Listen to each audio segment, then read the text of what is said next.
বাংলাদেশ এখন বলতে পারেন ভূতের মতন কিছুটা পেছনে হাঁটছে। পাকিস্তানি জমানার মতন এক দেশে দুই অর্থনীতি, দুই সমাজ কায়েম হয়েছে। আমাদের বুদ্ধিজীবীদের হত্যাকাণ্ডের উপযুক্ত বিচার আমরা এখনো পর্যন্ত নিশ্চিত করতে পারিনি। আপনি জানেন যে আমাদের বুদ্ধিজীবীরা একটা সাম্যভিত্তিক, বৈষম্যহীন, একটা মানবিক গণতন্ত্র রাষ্ট্র সরকারের জন্য তারা জীবন দিয়েছিলেন।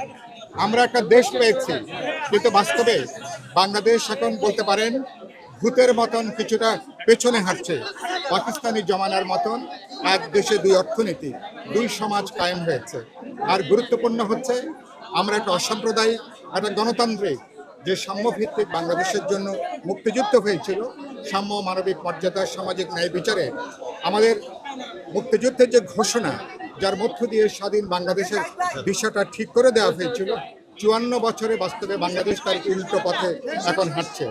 এবারকার ২৪শে যে গণঅভ্যুত্থান, এটা ছিল বাস্তবে আমাদের মুক্তিযুদ্ধের অসম্পূর্ণ জাতীয় কর্তব্যকে সম্পন্ন করবার ডাক নিয়েই এবারকার ২৪শের গণঅভ্যুত্থান আমরা সংগঠিত করেছি।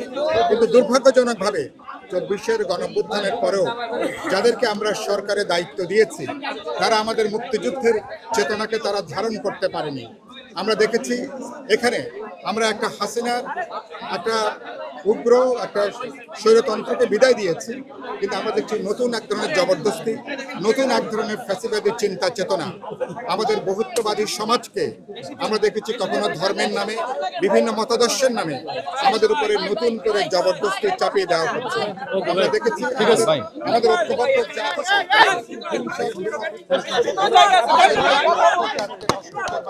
তাই আমি বলতে চাই নানা মত পার্থক্যের মধ্যেও আমরা আমাদের ঐক্যটাকে ধরে রাখবো। আমরা আমাদের যে লড়াই, এই লড়াইটা এগিয়ে নেওয়ার